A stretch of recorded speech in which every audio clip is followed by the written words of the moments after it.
Hello guys, good afternoon. My name is Ankita and I'm from the state Odisha and from the present township which is in Rourkela.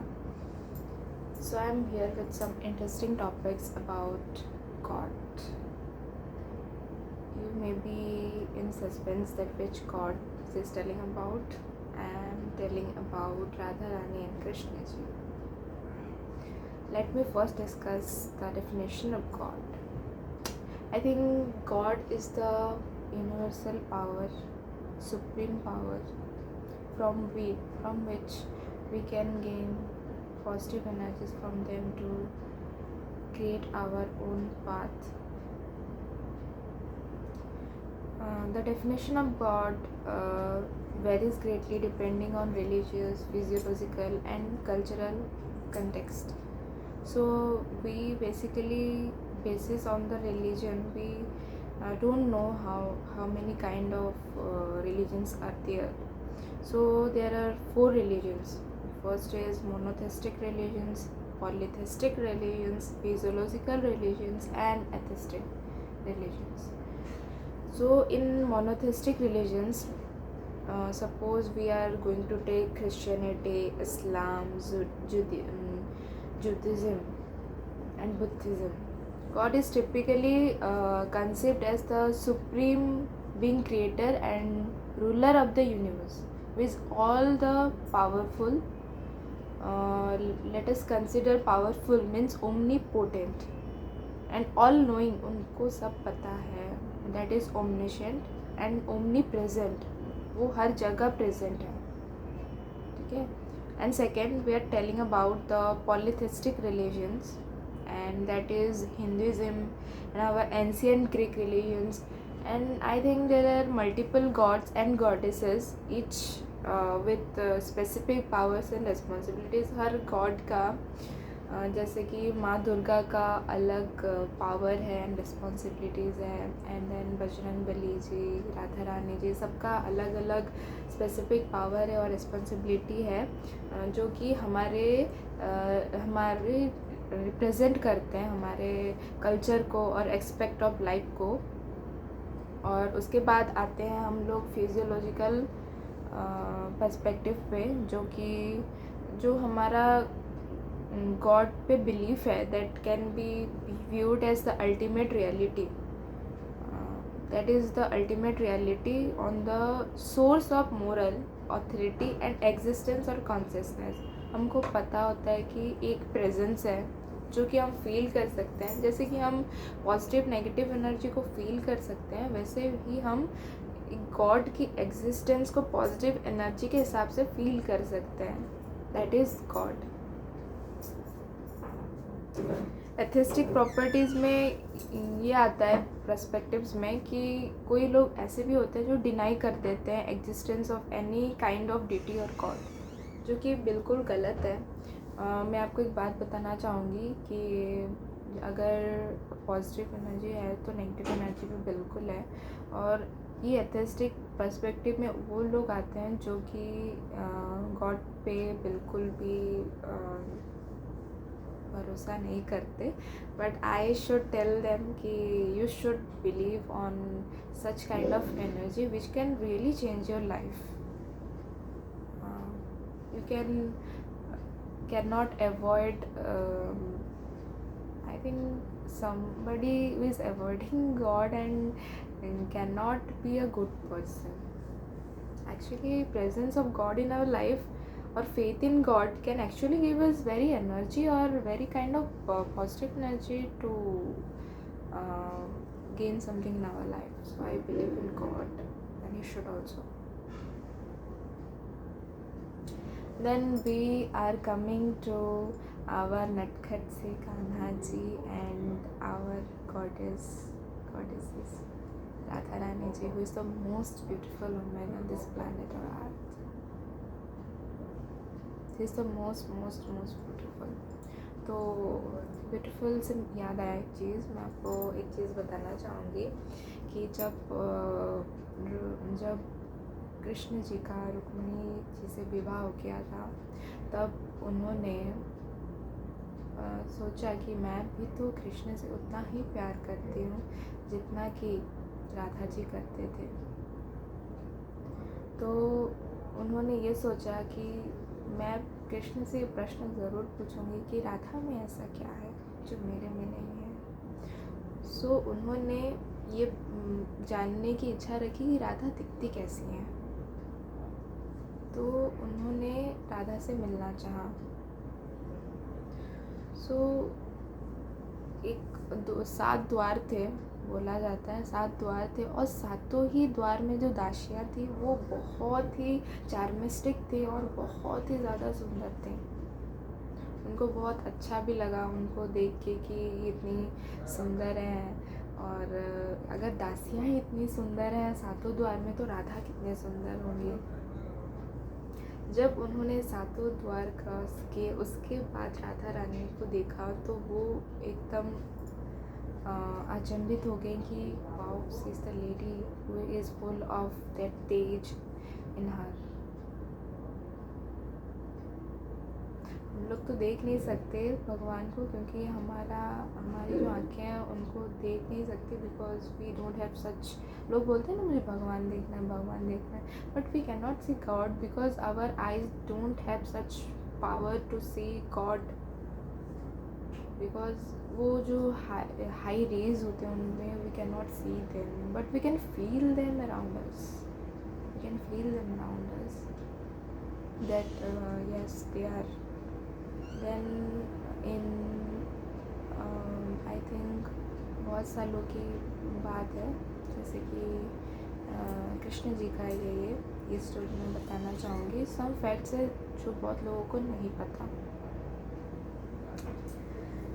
जब राधा रानी जी का जन्म हुआ था तब वो बरसाना में जन्म हुई थी, और उनके पापा का नाम था विश्वानु जी। और उन्होंने जब वहाँ पे राधा का जन्म हुआ था, राधा जी का, तब उनको किशोरी जी के नाम से भी बहुत फेमस है क्योंकि वो एवरग्रीन है, उनकी ब्यूटी के फेड नहीं हो सकती, तो उनको किशोरी जी भी बोला जाता है। उसके बाद से उनका नाम किशोरी जी राधा जी हो गया, और उसके बाद से जो वहाँ पे लोग थे उन्होंने ये सोचा कि इनका नाम धारा रख दिया जाए। धारा मतलब कि उनको ये लगता था कि वो भी तो कभी ना कभी इस घर से चली जाएंगी, बट ऐसा नहीं था। विश्वानु जी ने सोचा कि मेरी बेटी मतलब जाएगी तो ज़रूर, बट ये है कि उनका ये मानना था कि वो कुछ चेंज लेके आएंगे इस दुनिया में, कुछ अच्छा करेंगे, तो इसीलिए उनका नाम राधा रख दिया गया, जो कि गॉडेस है। हुआ ये था कि जब मथुरा गमन हुआ तब हमारे कृष्ण जी राधा को छोड़ के चले गए थे, और कुछ लोग ये सोचते हैं कि राधा रानी का विवाह कृष्ण जी से नहीं हुआ था, बट ऐसा नहीं है, और राधा रानी का विवाह कृष्ण जी से ही हुआ था। और ये एक स्टोरी है बहुत इंटरेस्टिंग जो बहुत लोगों को नहीं पता। Let me tell about this. जो हमारी राधा जी थी, और ये बेसिकली कनेक्टेड है रामायण से, ठीक है। और मैं ये बता दूं कि आपको जो हमारी राधा जी थी उन्होंने एक छाया राधा को प्रकटित किया था उनकी विवाह के समय पे। अकॉर्डिंग टू ब्रह्मवृत पुराण इसमें वही बोला जाता है कि राधा ने छाया राधा को प्रकट किया था कोई शयन गोप के लिए जिनसे वो विवाह कर पाएंगे। और हम लोग जैसे आजकल बोलते हैं कि बॉडी डबल करना, जैसे कि कोई एक्ट्रेस अपना जैसे उनकी परछाई जैसा दिखना somehow like that kind of thing. तो छाया राधा पूरी राधा जैसी ही दिखती थी। और रामायण में ये बोला जाता है कि जो अग्निकुंड में जिसको वास करने के लिए बोला गया था वो छाया सीता थी, सीता नहीं। जो उसमें से उनको बस इसलिए, और उसमें जो अग्नि प्रज्वलित होती है उसी को अग्नि परीक्षा के हिसाब से लिया जाता है, और आजकल जो दिखाया जाता है वो नहीं है। और छाया सीता, मेन सीता जो थी ना, मूल सीता जो थी, उनको रावण में इतनी पावर नहीं थी कि वो मेन सीता को कोई हार्म पहुंचा सके, और ये बात राम जी को पता था। She is the most powerful women, Ravan can not harm even her, ये बात पता थी। सो हुआ ये था कि राधा ने छाया राधा को प्रकट किया था, जो कि माँ यशोदा का एक रिश्तेदारों में से आता है, सन नाम का गोप, जिनसे उनका विवाह हुआ था अकॉर्डिंग टू ब्रह्मदत्त पुराण। और वहाँ पे उन्होंने विवाह करके अपनी छाया राधा ने अपनी विवाह करके अपनी सारी रिस्पॉन्सिबिलिटीज़ निभाई, ये बोला जाता है। और जो मेन राधा थी, उन्होंने 115 वर्ष इंतज़ार किया अपने कान्हा जी का, जो कि 115 वर्ष तक अपने कान्हा जी के लिए वेट करती रही। मतलब उनके अंदर इतना पेशेंस है। Even if we all know that patience is the key to success, we all know, but love में इतना पेशेंस रखना, मतलब वो कोई राधा रानी से ही सीखे। She has much patience to hold Krishna. She knows he loves him like anything. This is a kind of आजकल के लव में वो ताकत नहीं है, वो प्रेजेंस नहीं है जिसको हम फील कर सके उनके जैसा प्यार, जैसे राधा कृष्ण क्या करते थे। वो इनोसेंस नहीं है, वो प्योरिटी नहीं है। कहीं ना कहीं आजकल कलयुग के ज़माने में कलयुग जैसा ही प्यार किया जाता है, but we should learn that kind of thing, that kind of purity, innocence, unconditional love from them.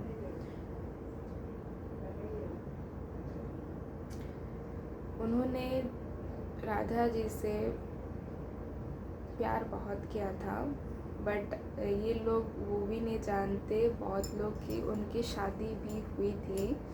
Late me tell about this story.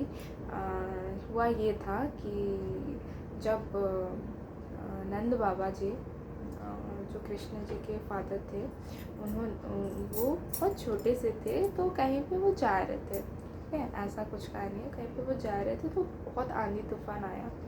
तो हमारे नटखट से कान्हा जी तो बहुत ही मायावी हैं, तो उनको लगा मैं कुछ माया जाल ऐसा बिछाता हूँ कि मैं राधा तक पहुँच सकूँ, मैं राधा से बात कर सकूँ, राधा से कुछ बोल सकूँ।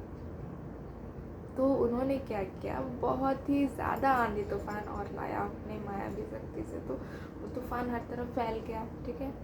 उसके बाद हुआ ये कि उनको ये लगा, राधा रानी जी, ये कृष्ण जी को, कि अरे अभी तो मैं अपने माया से ये खेल रच सकता हूँ। तो नंद बाबा जी बहुत घबरा गए कि मेरा जो छोटा सा लड़का है, ठीक है, मेरा छोटा सा लड़का है, और मैं इसको कैसे हैंडल करूँ, ये अभी तो बहुत ज़्यादा आंधी तूफान आ रहा है चारों तरफ। तो उन्होंने भगवान को स्मरण किया और उन्होंने बोला कि हे भगवान, कोई ऐसा चमत्कार करो कि मेरा लल्ला मतलब कि वो सुरक्षित रहे।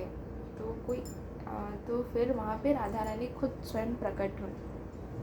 तो राधा रानी जी को उन्होंने बोला, हे देवी श्रेष्ठ, आप यहाँ पर मेरे लल्ला को सुरक्षित रखने आई हैं। और ये उन्होंने उनसे बोला। तब राधा रानी ने क्या किया, राधा रानी ने उनको लेकर चली गई भांडीर वन में, जो कि वृंदावन में है। तो भांडीर वन में ये हुआ कि विवाह होना था उन दोनों का। तो उनको तो मतलब बालक से बड़े अवस्था में आना था, like in adulthood, so he have to come adulthood to do marriage. सो उन्होंने ब्रह्मा जी तब वहाँ पे आए और उन्होंने तो देखा कि कान्हा जी तो छोटे से हैं, तो वो तो अभी एडल्ट नहीं है कि वो शादी कर लें। तो तब कान्हा जी वहाँ पे अपने एडल्ट रूप में मतलब अपने रूप को दिखाया और वहाँ पे उन दोनों ने ब्रह्मा जी ने both father as well as पुरोहित का रोल निभाया, उनकी शादी करवाई वांडेर वन में। और तब उसके बाद शादी करके वो अपनी बहुत लोग ये सोचते हैं ना उनकी शादी नहीं हुई, बट उनकी शादी हुई थी जो कि ब्रह्मा जी ने ऑलरेडी करवा रखी थी वहाँ पे। Even if goddess Parvati, God Shiva also present थे वहाँ पे। तो फिर ऐसा हुआ कि 115 वर्ष बाद जो राधा उनको कुरुक्षेत्र में मिली, तब इन लोगों का जब मिलन हुआ था, they are all like crying in some emotional kind of sense is going on them. So वो एक लव था कि इतने सतयुग में तो लोग बहुत बहुत दिनों तक जीते थे, अबाउट 200, 300, 500 ईयर्स ऑल्सो, हज़ार साल तक एक मतलब जीते थे। वो एक था सतयुग में, पर अभी ऐसा नहीं है। अभी तो जितना लाइफ स्पैन कम होते जा रहा है कि due to more crime. So in that Satyug तो बहुत लोग इसीलिए भी जीते थे, सो दैट क्योंकि तब के ज़माने में ना पेड़ भी बातें किया करते थे। You believe in that? Yes, I believe, because हो सकता है कि तब के ज़माने में सब कुछ अच्छा रहता था, लोग झूठ नहीं बोलते थे, क्राइम नहीं करते थे, ठीक है। और जो भी किसी को कोई श्राप भी दे देते तो बोलते थे वो लग जाता था।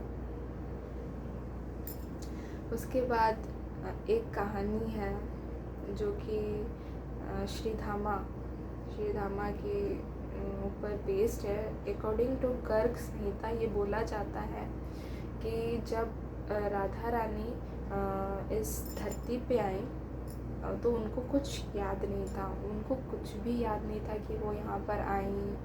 और वहाँ यहाँ पर जब रही तो कृष्ण के बारे में उनको कुछ नहीं पता था, बट कृष्ण जी को सब कुछ पता था कि राधा यहाँ जन्म लेने वाली है और ऐसा ऐसा लीला में रचने वाला हूँ। Radha is completely unknown about this.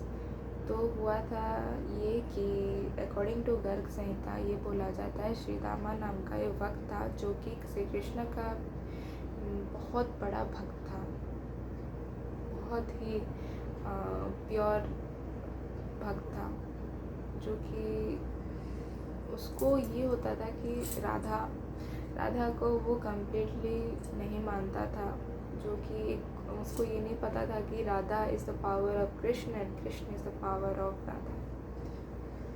उसको ये नहीं पता था कि कृष्ण जी पावर तो है ही, बट राधा उनकी पावर है। तो श्रीधामा जी जो थे वो कृष्ण जी के बहुत बड़े भक्त थे और उन्होंने ही ये लीला रची, सो दैट जब कृष्ण जी का समय हो गया था कि धरती पर अवतरित हों, क्योंकि तब भी पाप बढ़े ही जा रहा था, तो उन्होंने ये भी इसीलिए लीला रची कि राधा भी उनके साथ इस मृत्यु लोक में जाए और वो अपनी सारी लीलाएं रच सकें उनके साथ। और बहुत ही मीठी मीठी कहानियाँ अब हमारे जनरेशन तक पहुँची, जो कि एक काइंड ऑफ लेसन भी है, मान लो। तो श्रीधामा जी राधा को एक दिन क्या हुआ ना कि श्री कृष्ण जी और राधा जी कुछ संवाद कर रहे थे अपने में, तो श्रीधामा ने वो देख लिया जो कि उसको बिल्कुल भी नहीं पसंद आया। तो उनका ये बोलना था कि एक भक्त के इतना करीब ना हो कि एक प्रेमी के इतना करीब जाना अच्छा नहीं। तो भगवान को भी, श्री कृष्ण जी को भी बोल दिया कि भगवान ये तो मोह माया है, अब मैं इनसे आपको बाहर निकालूंगा और मैं ये साबित करके दिखा दूंगा कि ये आप जो कर रहे हैं ये गलत है, या राधा रानी एक माया है, एक छल है, कपट है। तो उसका ये मानना था कि मैं ये करके दिखा दूंगा। बट श्री कृष्ण जी जो थे उनको ये बिलीव था कि मेरी राधा रानी कभी गलत नहीं हो सकती, मेरी राधा कभी गलत हो ही नहीं सकती। इसके बाद से उन्होंने जो श्री रामा था उसको ये बोला गया कि तुम आज़मा सकते हो, मैं तुमको एक मौका ज़रूर दूंगा कि तुम अपना जो बात है वो प्रमाणित कर सको। तो वो क्या किया, जब एक जैसे झूला मान लो, तो राधा कृष्ण जी झूला पे बैठे हुए थे और बहुत सारी गोपियाँ जो थी उनका प्रेयर कर रही थी। तब श्री धामा आया तो उन्होंने ये बोला श्री धामा जी ने कि वो आप राधा जी को क्यों इतना महत्व देते हो कृष्ण जी को, उसने वो पूछा। तो राधा जी उठ खड़ी हुई और उनको बहुत चिढ़ सा आ गया। तो उन्होंने श्री धामा जी को बोला कि तुम्हारी भक्ति में मुझे प्रेम दिखता है, जितना तुम भक्ति करते हो उसमें मुझे प्रेम झलकता है श्री धामा, पर जो तुम कर रहे हो वो बहुत ही गलत है, क्योंकि मैं कृष्ण से प्रेम करती हूँ और प्रेम में सिर्फ भाव होना बहुत ज़रूरी है। सिर्फ भाव से ही आप भगवान को जीत सकते हो, अपने प्रेम से ही जीत सकते हो। सो उसके बाद श्री धामा जो थे उन्होंने ये बोला कि ठीक है, मैं ये प्रमाणित करके दिखा दूंगा इसी वक्त कि तुम गलत हो रहा था। तो फिर उन्होंने जितने भी गोपियाँ थी उनको श्री धामा ने ये बोला कि तुम अभी सब लोग मेरे साथ श्री कृष्ण बोल के दिखाओ। तो सब लोग ने वहाँ श्री कृष्ण बोला। वहाँ पे जितने भी गोपियाँ थी सब ने श्री कृष्ण का नाम लिया, और वहाँ पे जितने भी पेड़ थे जिसमें फूल नहीं थे, पत्ते नहीं थे, वो भी कल्प वृक्ष में परिणत हो रहे थे, और जो कलियाँ थीं वो भी फूल में कन्वर्ट हो रही थी। बहुत ही सुंदर सा एक बहुत ही प्यारा सा एनवायरनमेंट वहाँ पे हो गया। जब वहाँ पर श्री कृष्ण जी ने उनकी पावर से सारे सनराइज़ एंड सनसेट ये सब कुछ एक उज्ज्वल वहाँ पे मतलब हो गया, एक काइंड ऑफ डिवाइन पावर दिखने लगी वहाँ पे। तो जो भी गोपियाँ थी उनको यकीन हो गया कि श्री कृष्ण में बहुत पावर है, वो बहुत ही पावरफुल है। सबको ये यकीन था भी और हो भी गया कि हाँ, मैं श्री कृष्ण को प्रमाणित कर दिया। बट वो अभी तक राधा का पावर नहीं देखा था। हुआ ये, उसने अभी ये बोला कि अब सब लोग राधे राधे बोलो, ठीक है। जब सब लोगों ने ये बोला कि राधे राधे बोलो, तब हुआ ये कि वहाँ पे एक दीप जला हुआ था, जिसके बाद से उन्होंने बोला कि राधा में अगर इतना पावर होगा तो ये जो कीट है वो मनुष्य में जन्म लेने लगेगा। तो हमारा जो मनुष्य जीवन है ऐसे ही नहीं होता, और हम लोग को बहुत सारे सफ़र करके ही मनुष्य जीवन मिलता है। तो 84 लाख योनियों में से निकलकर ही मनुष्य जीवन मिलता है किसी को भी।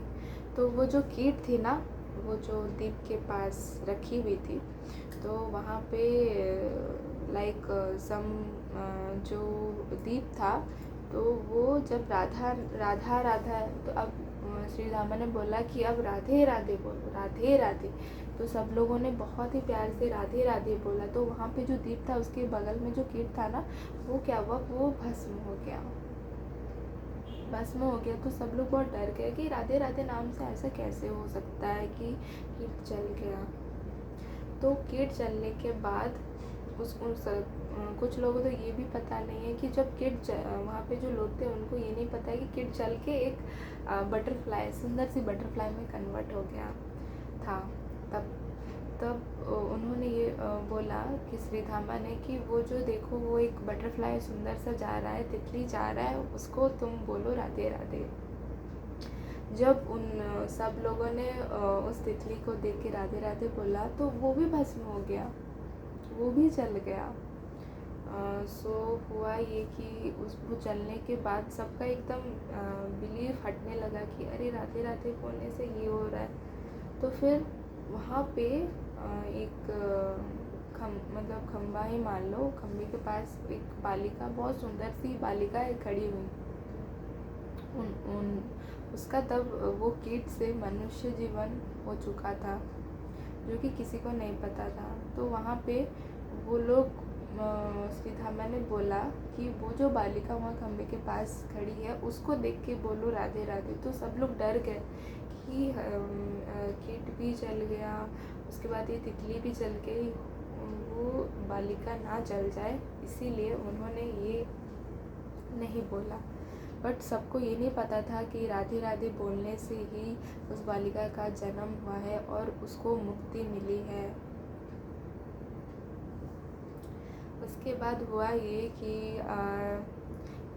सब कुछ पूजा ख़त्म होने के बाद सब अपने अपने कक्ष में चले गए और कृष्ण जी ने अपने मन में राधा को पुकारा कि राधे राधे राधे राधे। तो फिर तब टेलीपैथी कनेक्शंस बहुत होते थे। इवन किसी को भी आप मन में याद करो तो वो जान जाता था कि ये मुझे याद कर रहा है या कर रही है। तब हमारे जो कान्हा जी थे तब उनको पता लग गया कि अभी मेरी राधा आएगी मेरे पास। तब उनको वो जो मार्ग था वहाँ पे श्रीधामा खड़ा हुआ था और श्रीधामा जी ने राधा जी को ये बोला कि राधा तुम अंदर नहीं जा सकती, क्योंकि मेरे कान्हा जी ने मुझको किसी को भी अंदर आने में मना किया है। और राधा जी का ये था कि कोई मार्ग मुझे कृष्ण जी तक जाने से रोक नहीं सकता, कोई भी मार्ग मुझे कान्हा तक रोक नहीं सकता। तो उन्होंने श्रीधामा की बात को काटते हुए आगे बढ़ा, उनके कदम आगे बढ़ाए कि नहीं, मैं कृष्ण तक जाके ही रहूँगी। श्रीधामा, मैं तुम्हारी भक्ति को बहुत ही आदर करती हूँ, बहुत ही मैं नतमस्तक हूँ तुम्हारे भक्ति के सामने, पर तुम मेरा मार्ग क्यों रोक रहे हो? मैं भी उतना ही प्रेम करती हूँ कृष्ण से जैसे तुम करते हो। तो श्रीधामा का ये था कि मतलब एक भक्ति से ही कृष्ण जी को पाया जा सकता है। बट राधा तो उनकी सब कुछ थी, उनकी सब कुछ है, उनका प्रेम है, उनका प्रीत है, उनका भाव है। इवन इफ जैसे आत्मा का परमात्मा से मिलन होता है, वैसे ही राधा कृष्ण एक ही आत्मा है, बट बॉडीज अलग अलग है।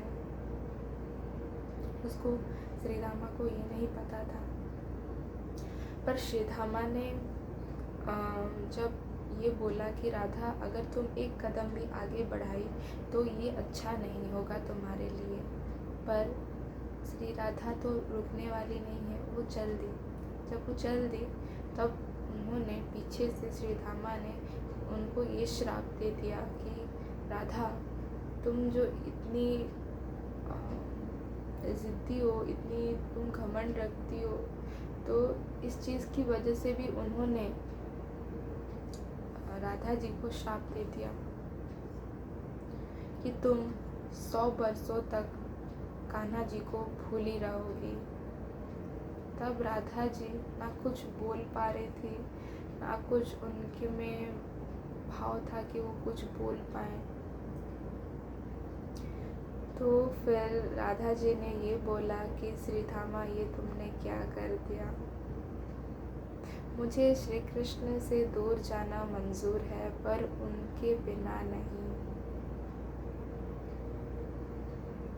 उनकी यादों से तुमने मुझे दूर कर दिया, उनकी हर एक परछाई से तुमने मुझे दूर कर दिया, उनकी हर एक मेमोरी से मुझे दूर कर दिया। उनका यही मानना था कि मैं कृष्ण से दूर जा सकती हूँ, बट कृष्ण के स्मरण से नहीं। तो 100 वर्षों तक उनको भूले रहने का श्राप दे दिया श्री धामा ने, और उन्होंने ये बोला कि वो मृत्यु लोक में जन्म लेंगे। और वहाँ पे जैसे कि उन्होंने श्री कृष्ण का विरह सहा, विरह मतलब दुख सहा,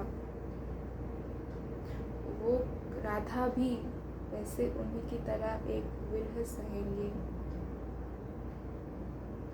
उनका इंतज़ार करेंगी। और उसके बाद हुआ ये कि वो बरसाना में जन्म हुई, उन्होंने इवन श्री कृष्ण का वेट किया, उनसे शादी भी हुई। ये एक कहानी है जो गर्ग संहिता में लिखी हुई है।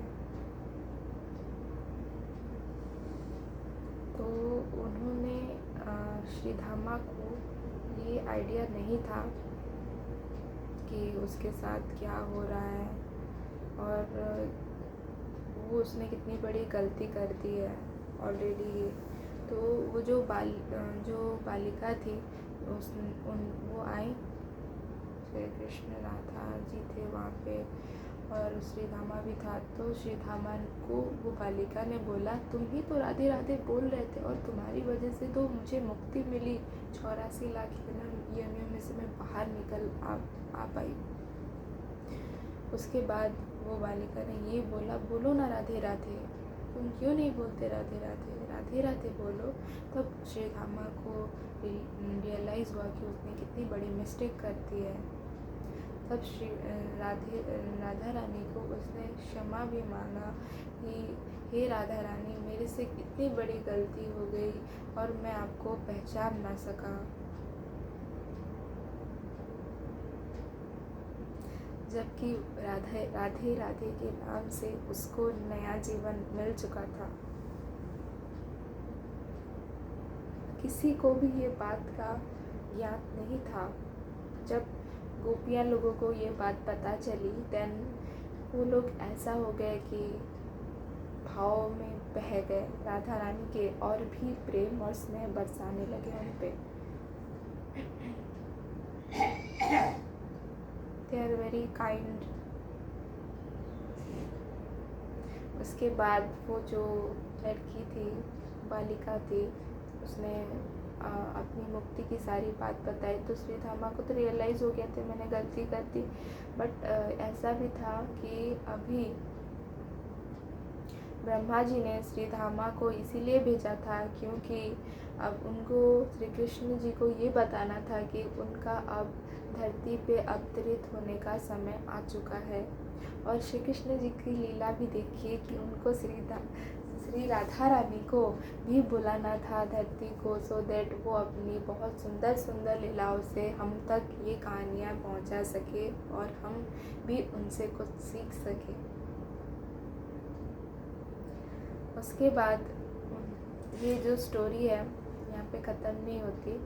बहुत ही ज़्यादा दुख सहे, पीड़ा सहे राधा ने, और राधा सिर्फ उनकी प्रेमी नहीं थी, उनकी सब कुछ थी, है, रहेंगी भी। और ये जो स्टोरी है ये बहुत लोगों को पता नहीं है, और I think you should be aware of this कि क्या क्या हुआ है हमारे पास्ट एंशिएंट टाइम्स में और कल्चर में। और गॉड को हम कैसे डिफाइन कर सकते हैं? जो हम कर सकते हैं वो भी वो कर सकते हैं, जो हम नहीं कर सकते, सोच रहे हैं, वो भी वो कर सकते हैं, और जो हम नहीं कर सकते वो भी वो कर सकते हैं। उसी को ईश्वर कहा जाता है, उसी को गॉड कहा जाता है। और देखो तब के ज़माने में ना ऐसे जैसे बोला जाता है कि मल्टी डिमेंशनल, जैसे कि सब लोग ये बोलते हैं कि कृष्ण ब्रिजमंडल छोड़ के चले गए थे, बट ऐसा नहीं है। कृष्ण जी का अस्तित्व, तो कृष्ण तो हर जगह है, तो कृष्ण वहाँ पे थे। उन्होंने वहाँ रहकर भी अपने अपने लीलाओं से बहुत सारी चीज़ें वहाँ पे स्मरण छोड़ रखा है। और ऐसा नहीं है कि सब चीज़ एक ही डिमेंशनल पे चल रहा था, मल्टी डिमेंशनल पे बहुत सारी चीज़ें हो रही थी। सिर्फ एक डायमेंशन से समझा नहीं जा सकता। जैसे कि मान लो कि ऐतिहासिक जो पार्ट है वो अलग है, पौराणिक पार्ट है वो अलग है, इमोशनल पार्ट जो है वो अलग है, एंड स्पिरिचुअल पार्ट जो है वो भी अलग है। इसमें ये है। और जिसको हम जैसे कि श्री धामा ने बोला कि जैसे मैंने अपने श्री कृष्ण से दूर के रहकर वो पीड़ा सही है, वो अनुभव किया है, उसको तो हम नॉर्मली भी प्रलम्ब लीला या संयोग लीला बोला जाता है हमारे सिंपल लैंग्वेज में, पर उसको विरह बोला जाता है, जो कि श्री रामा जी ने सहा था। और उन राधा जी को भी यही बोला था कि मैंने जितना पीड़ा सहा है अपने प्रभु जी से दूर होकर, तुम भी वही पीड़ा भोगोगी या सहोगी। सोचो तब राधा रानी को कितना दर्द हुआ होगा जब कृष्ण से उनको दूर रहने के लिए ये सब कुछ सहना पड़ा। सब लोग आज बोलते हैं ना कि राधा रानी जैसा प्रेम है, उनकी जैसा प्रेम हो ही नहीं सकता। आजकल तो सब लोग एक प्रॉफिट देखते हैं और बिना प्रॉफिट के कोई किसी पे इन्वेस्ट नहीं करता आजकल के ज़माने में। बट उस ज़माने में ऐसा हुआ करता था कि अनकंडीशनल लव हुआ करता था, जो कि एक दूसरे पे समर्पित हो जाना, एक दूसरे के लिए अब निस्वार्थ प्रेम करना, किसी से कोई एक्सपेक्टेशंस नहीं रखना, वही प्यार है। और राधा रानी भी कहीं ना कहीं कृष्ण से ऐसा ही प्रेम करती थी। और हमारे कृष्ण जी तो राधा रानी को बहुत ही प्रेम करते थे, बहुत ही ज़्यादा, जो आप सोच नहीं सकते। और आजकल कलयुग में ऐसा प्रेम देखना बहुत मुश्किल है, क्योंकि निस्वार्थ प्रेम जो है वो सिर्फ अभी भी है, बट वो बहुत रेयर है, देखने के लिए मिलता है। ऐसा नहीं है कि हर कोई हर किसी से बिना निस्वार्थ प्रेम कर सके। अगर कर सके तो उसकी किस्मत है, और उसकी किस्मत में अगर प्रेम ऐसा लिखा है, then it is very good and kind to that person कि उसको ऐसी मिली है या ऐसा मिला है। और जो लोग बोलते हैं कि मुझे तो कृष्ण जी जैसा पति मिल गया, मुझे तो ऐसा पति मिल गया, कृष्ण जैसा पति पाने के लिए भी बहुत सारे व्रत रखने पड़ते हैं, या बहुत सारे आपकी पूर्व जन्म के कर्म अच्छे होने चाहिए, सो दैट आप वैसा पति मिल पाए आपको। ऐसे बोला जाता है कि वो डिपेंड करता है हम लोगों के पिछले पास्ट में कि हम लोगों ने क्या किया था, सो दैट आजकल जो देखे जाते हैं बहुत सारे पति पत्नियां बहुत अच्छे हैं, बट जो सोशल मीडिया में देखा जाता है ना कि मोस्टली ये कपल्स बहुत अच्छे हैं, like that is not in real life. Actually, we are going through reels, but we should not go through reels. We should go through the real things. कि real things में भी झगड़े होते हैं, फाइट होते हैं, इन्वेस्टमेंट होते हैं, टाइम देना पड़ता है, तभी जाके एक रिश्ता चल पाता है। तो आजकल यही है कि हाँ ठीक है, तुमने मुझे प्रेम किया, मैं भी तुम्हें प्रेम करूँगा, ऐसा नहीं होता। अगर वो आपको प्रेम ना भी करे और आप उसको प्रेम करें तो भी वो एक प्रेम हुआ।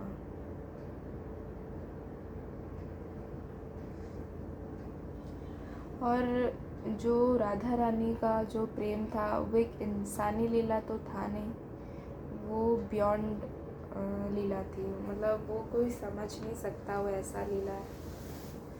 आजकल जैसे कि मान लो we are going through dates, we are dating each other, but in that time nobody is going to date each other.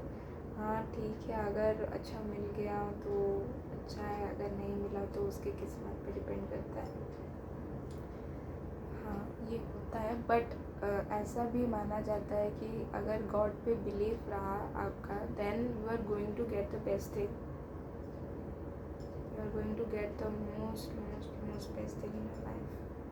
I want to experience that also.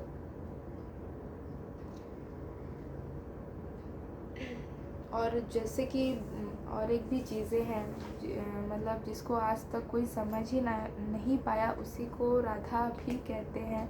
और राधा रानी जो हैं उनके गुण में एक गुण है, उनके 25 गुण हैं, ठीक है। और राधा रानी में जिनको देख के श्री कृष्ण जी आनंदित हो जाते हैं। और उनमें एक गुण ये भी है कि जिसके बारे में आज तक कोई भी बता नहीं पाया कि उनके इतने गुण हैं, और वो गुणों में जो गुण है उसको कोई सर्च ही नहीं कर पाया। सी इज़ जस्ट मतलब मान लो कि बहुत ही गुणवान थे वो।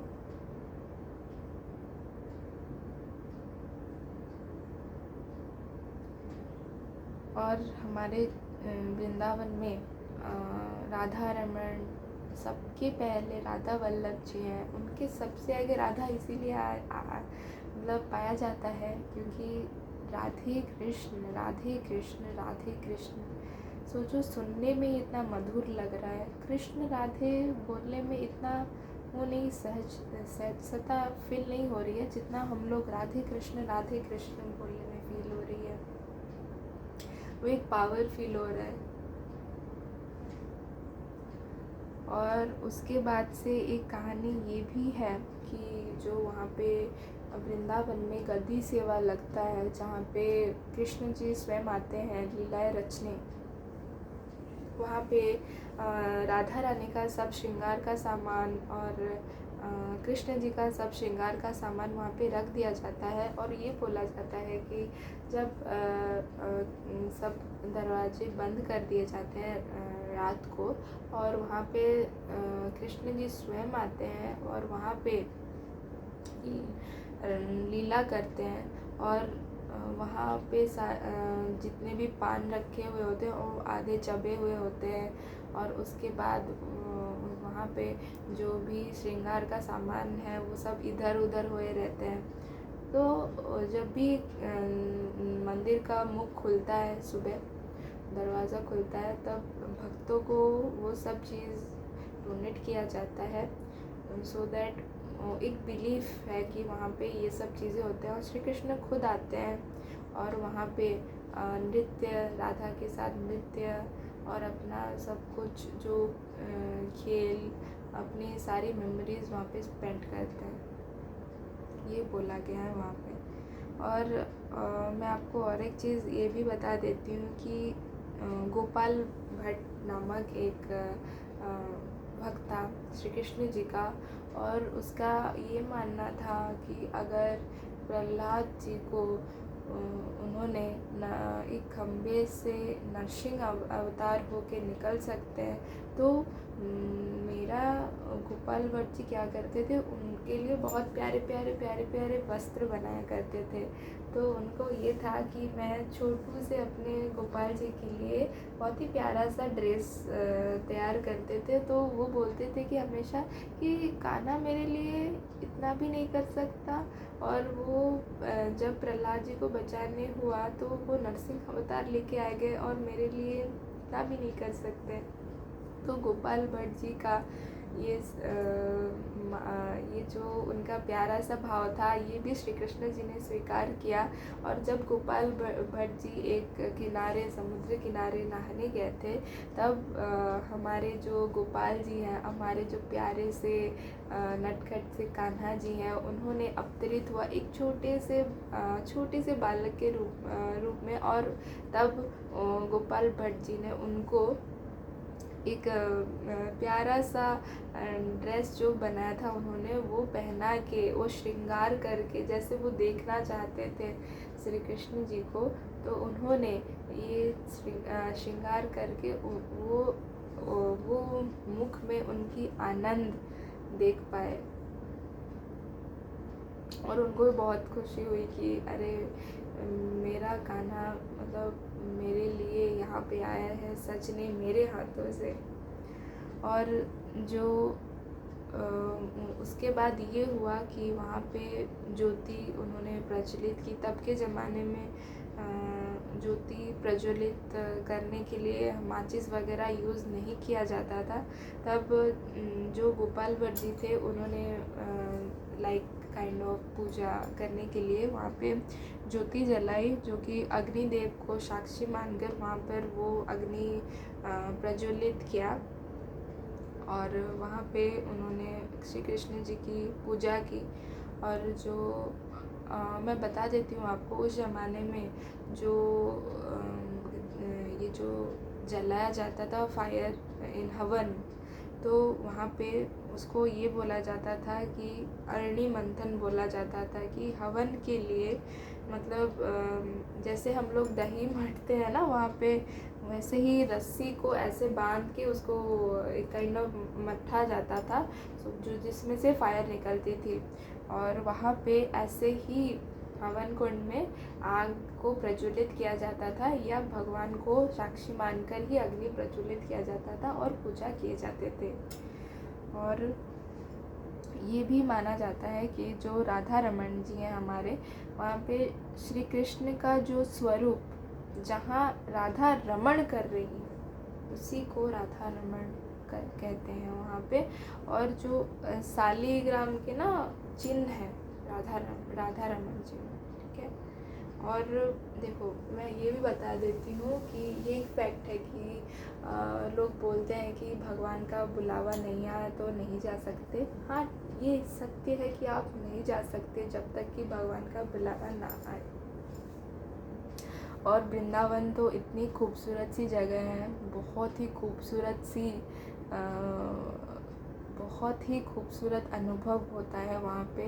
कभी आप जाके देखिए वृंदावन, वहाँ पे बस राधे राधे। आप खुद अगर कोई भी भाव से गए हों वहाँ पे आपका चरण पड़ते ही आप खुद से ही राधे राधे राधे राधे राधे राधे बोलने लगेंगे, कृष्ण कृष्ण कृष्ण बोलने लगेंगे।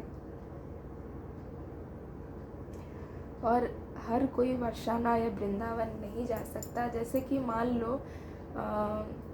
आपके ऑफिस तक तो हर कोई पहुंच सकता है, ठीक है, आपके ऑफिस तक हर कोई पहुंच सकता है, बट ये है कि फैक्ट आपके बेडरूम तक कोई नहीं पहुंच सकता है ना, आपके बेडरूम तक कोई नहीं पहुंच सकता। वैसे भी राधा रानी का ये है कि वो जिसको अपना मानती हैं और जिसको श्री कृष्ण एक भाव देख ले उन्हीं को राधा रानी बुला लेती हैं।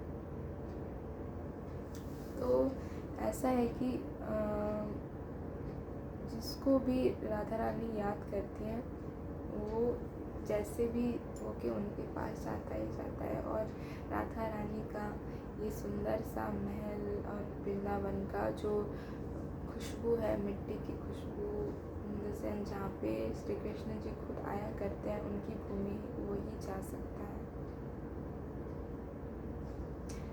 और मोस्टली पीपल वहाँ पे रील्स बनाने जाते हैं। और मैं तो यही बोलूँगी कि आप रील्स बनाएं, बट होता है ना भगवान जी ने आपको एक मौका दिया है कि जैसे कि मान लो कि हम सोना लेने गए सोना की दुकान में और वहाँ से पीतल का ग्लास लेके चले आए, ऐसे थोड़ी होता है। वैसे ही राधा रानी बोल रही, अरे तू सोने का महल लाया है, यहाँ से कुछ अच्छा अनुभव करके लेके जा, यहाँ से कुछ अच्छा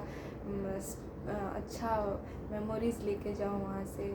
वो यही बताना चाहती है। कभी महसूस करना वहाँ पे जो रॉक्स हैं, वहाँ पे जो पेड़ है, पौधे, ऐसा लगेगा कि आप अगर भाव विवल हो गए ना तो उस वहाँ पे सब चीज़ को आप महसूस कर सकते हैं। वहाँ पे जो रॉक है, वहाँ पे जो पेड़ है, वहाँ पे जो चीज़ें हैं, उससे आप सब कुछ फील कर सकते हैं।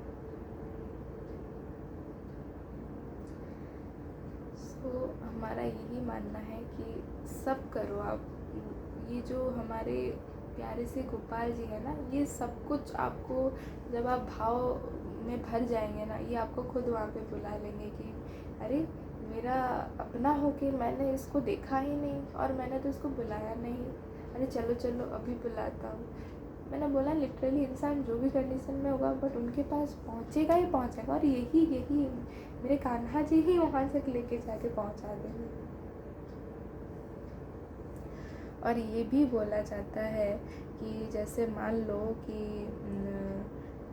3 तरह के रूप पहले उनके हैं, जैसे कि गोविंद है जो कि उनका मुख है, गोपीनाथ है जो उनका धड़ है, और मदन मोहन जी हैं जो उनका चरण है, भी माना गया है। और उसके बाद और भी कुछ चीज़ें हैं, जैसे कि उनको खीर चोरा गोपीनाथ भी वृंदावन के किसी पार्ट में बोला जाता है, जो कि अमृत केली नाम से फेमस है। कुलिया में कोई खीर दिया जाता है, एक छोटे से कुलिया में, सो उसको अमृत केली भी बोला जाता है, जो कि हमारे जो कान्हा जी हैं उनको भोग चढ़ता है हमेशा से वहाँ पे, और मोर देन 5000 भोग वहाँ पे हर दिन चढ़ते हैं। और हमारे जो कान्हा जी हैं, नटखट से कान्हा जी, वो खाते भी हैं, और उसको खा के और जो हमारी राधा रानी है उनको ये बोलते, जब ये खा लेते हैं तो हमारी राधा रानी वापस से वैसे ही भर देती हैं जैसे उस कुलिया में वो खीर थे, ठीक है।